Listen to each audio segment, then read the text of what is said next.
Hey horse lovers, welcome back to Free Spirit Equestrian. Today I'm going to be schooling some of my horses, so I hope you enjoy watching me ride. First up we have Mr. Duke of Weselton. He is my 5-year-old POA pony. I got him about 9-10 months ago. So yeah, we're going to just do a simple schooling ride. You ready, bud? He has a mustache. Isn't it cute? For those of you who are new to the channel, welcome to Free Spirit Equestrian. So I am on Duke of Weselton. He is a 5-year-old POA pony that I got from an auction last fall. He's doing really well so far. We're just warming up at our walk, and he was hardly broke when I got him. He was extremely green. He was a little skittish and shy. He still can be a little skittish, but he's doing so much better. Like, he's not spooky at all, but like if you go and make like a quick movement or anything like that, like he's going to react to it. But me and him are getting along really well, and I'm just having a lot of fun with him. For his age, like, he's doing really well, which you'll see. But of course, we still have a lot to work on. He's still green. I consider horses green like until they're like 8, 9, or 10, even if they've had really good training. There's no way that a 5-year-old, 6-year-old horse can have a ton of experience and not be green. They just haven't had the lifetime miles yet. So I'm going to ask him to move into a trot. Weselton loves to stretch out, which I'm completely okay with, especially at his age.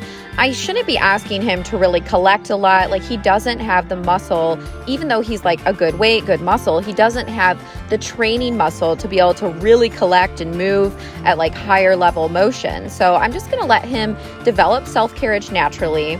And, you know, maybe in a couple months, then I'll ask him a little bit like, okay, let's get on the bit. Let's do some different postures. But you really just want to develop them through different exercises, different movements. As you can see here, we're just going to do some circles, and he kind of stretched out really nicely there. What I like to see for a horse his age and his training level is just a little more evenness with the wither and the neck. So right there, just stretching out, that's really good. And then doing the circles allowed him to stretch out and dip down a little bit more. Now, sometimes he wants to throw himself forward, get really heavy on the forehand, which means heavy in the shoulders, and that's different. So that we don't want, and he's gotten a lot better about not throwing himself down. When I would go to halt him or transition him, he would throw his entire body forward. So that obviously isn't something we want, and he would like almost like rip me out of the saddle because he's just like, oh, I'm going to throw all my weight into the bridle. So he's gotten so much better with that. Again, we're just doing some circles, and he'll stretch down a little bit. Right now, he's moving really good. He actually has really good rhythm for his age as well. He doesn't really speed up or anything like that. So that's really fun. And he's really good about steering. He's gotten a lot more flexible and supple. Of course, we need more work with that. But before, like, you'd ask him to turn, and he was like, I don't know what that means. And he'd get really stiff and kind of go like against the bit in the bridle. So with a lot of in-hand work and training on those components, he's definitely gotten much better. And I'm so proud of him. And again, it's just through target exercises, pulls, cones, circles, leg yields, all those different things. Now, can we just appreciate that little transition there from trot to canter? That was really good for him, and I'm so proud. He's definitely a willing horse, which I love about him, and I think as he gets older with more experience and miles, he's going to do absolutely fantastic. He's really fun to ride, and he's being a really good boy. We're just going to continue to work on our canter. His rhythm is actually really nice, so I'm really happy with that. He doesn't really have like too much of a quote-unquote pony canter or shorter strides, but they are a little bit shorter than like a normal horse.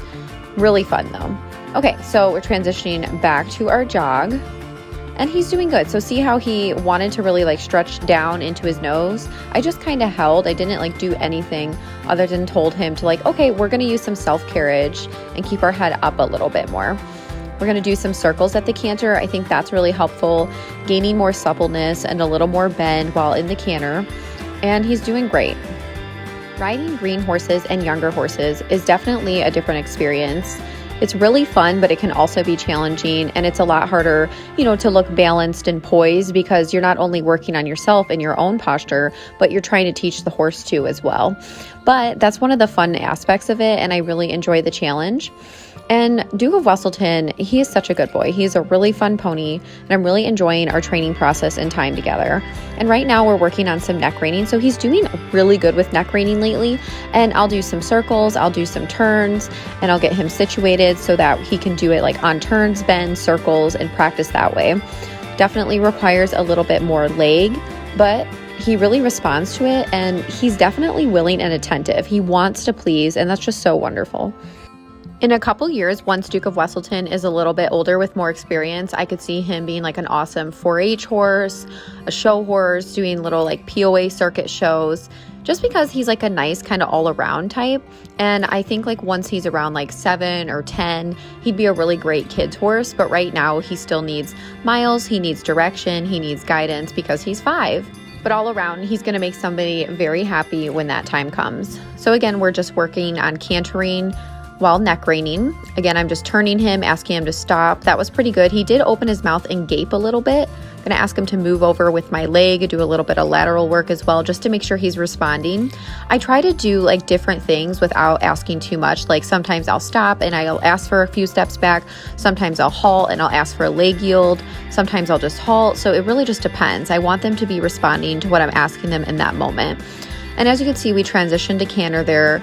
He did really good. He's really great. This is his stronger side and he's doing fantastic.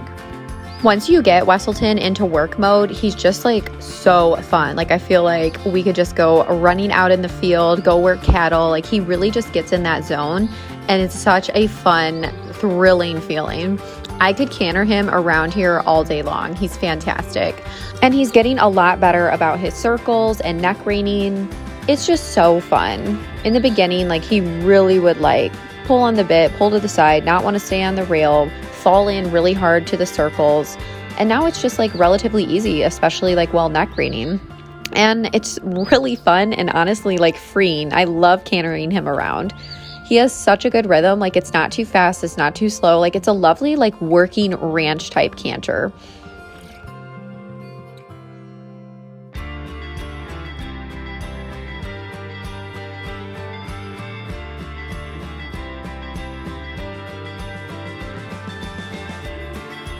Now I'm going to do a little bit of leg yielding with him, kind of keeping some forward motion and then halting and then asking him to do it again. And he's doing really well. He still needs some work on this, but he is putting in effort and he's trying and he is moving to the side. And after we do it a couple times, he improves and I let him just move a couple steps forward and go from there. Okay, so many of you are new to the channel and I just want to explain a little bit about what I do. So sorry, I'm like super sweaty, it's super humid. But anyways, so I have a lesson program and I have between 40 and 50 students, give or take. So I'm very busy with that. And then, you know, I take them on trail rides. We do some open shows, 100 paces, endurance, just a variety of different things. And that's very important to me to have like a well-rounded program and offer different opportunities and not just one thing and not just riding around in circles in the arena. Definitely, I think the arena is important and I definitely do a lot in the ring too, but I believe in getting both out on the trail and practicing in the arena. Another thing about me is I am a certified saddle fitter. I've been a saddle fitter for a little over a year now, and I went to a 6-month program down in South Carolina. So I do that obviously for my own horses and for clients as well. It is more of my side business, but I love doing it. I do take some training horses in here and there for other people, but I don't really do that as much anymore because I'm busy with my program and with my own horses. And I'm going to talk about what I do with my horses. Some of them are in the program, but not all of them. Currently, I have 10 horses. So part of what I do with my horses is I find horses from various situations, whether they are auction horses or rescues. They've been sitting in someone's backyard. They're a really good quality horse and they haven't been started yet. They're a problem horse. All kinds of different situations and variables. And what I do is I take these horses in as my own personal horses and I work with them for like 1 to 5 years. I get them really healthy. Like I get them on my wellness plan that consists of all kinds of things, chiro massage, farrier, myofascial release. I could go on and on.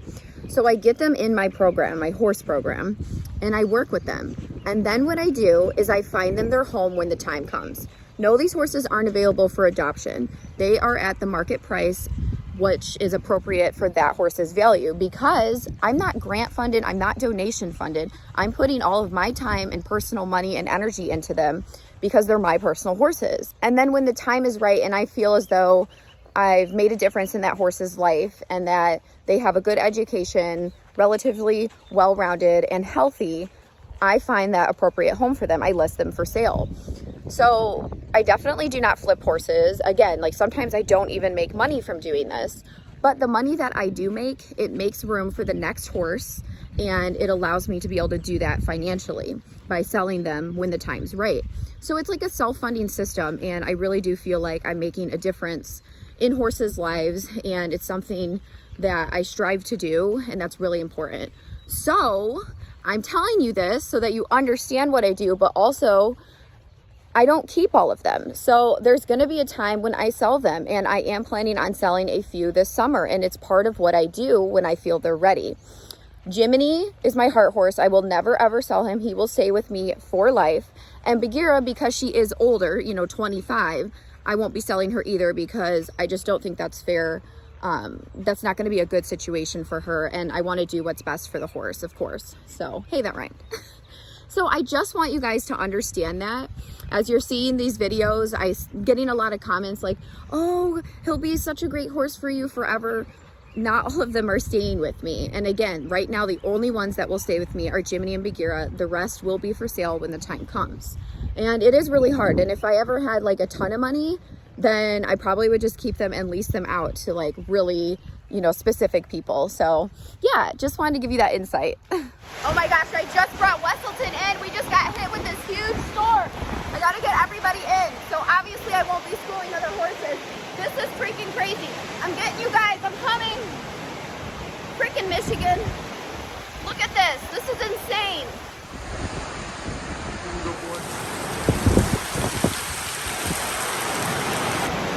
Oh my gosh. So yeah, I was gonna ride Jafar and Olaf, but I might later, but I'm not going to obviously right now. It's crazy windy.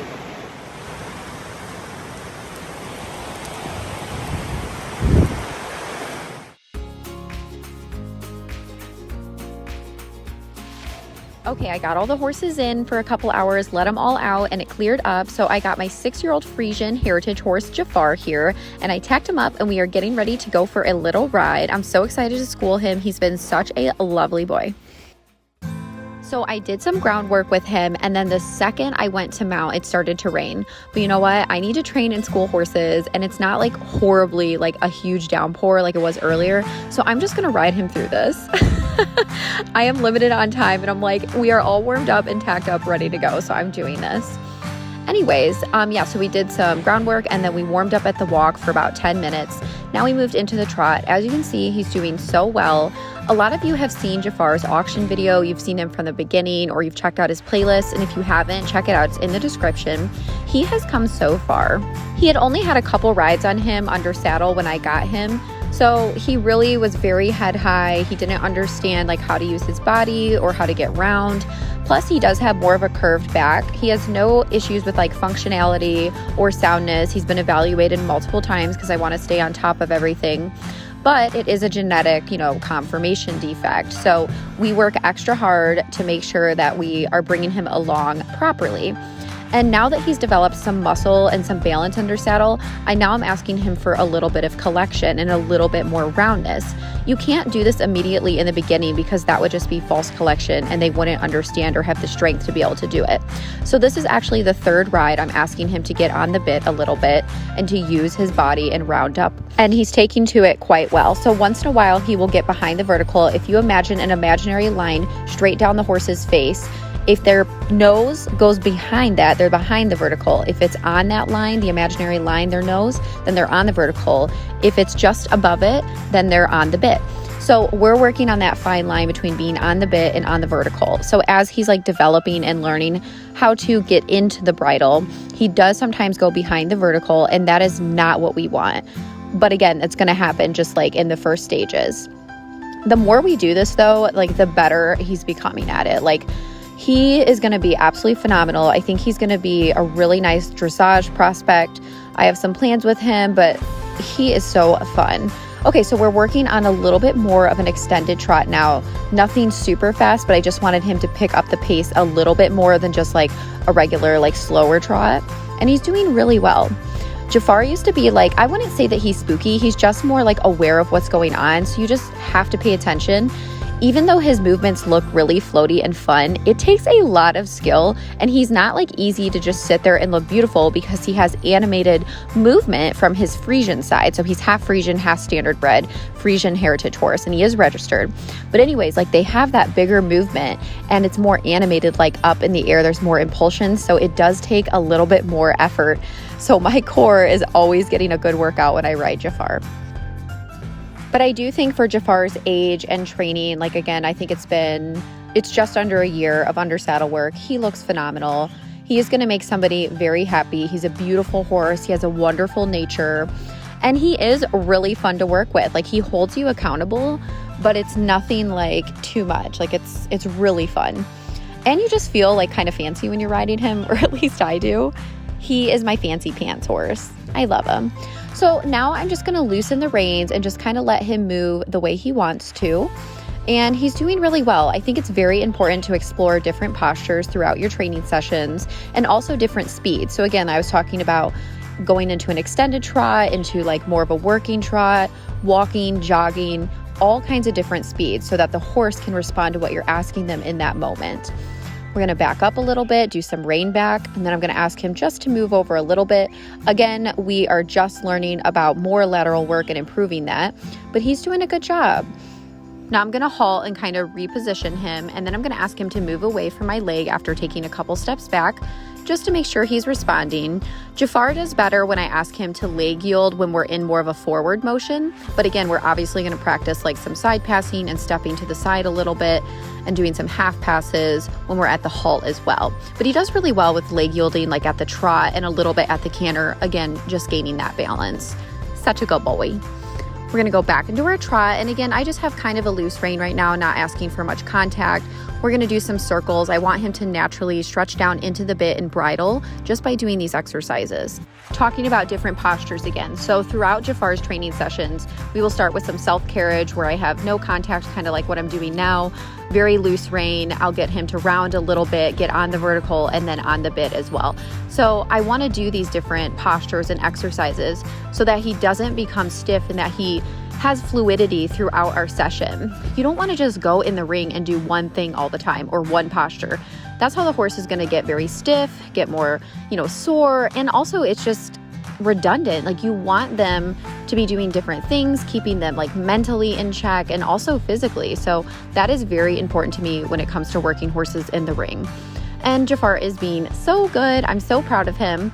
So yeah, we just did some circles, and as you can see, he's just kind of floating around. I want him to be in more of a slower jog right now because we're winding down our session, and I just want him to naturally move. We're going to do a few turns, very, very, very light with my hands right here, and he's responding excellently. I feel so comfortable on him. We're having a really fun ride, even if it's raining. See, I'm so glad I just stuck it out. Like, obviously I have an indoor too, but I personally, I don't like riding inside. I want to be outside. It's so much more fun, especially because we're stuck in there all winter because it's icy out here.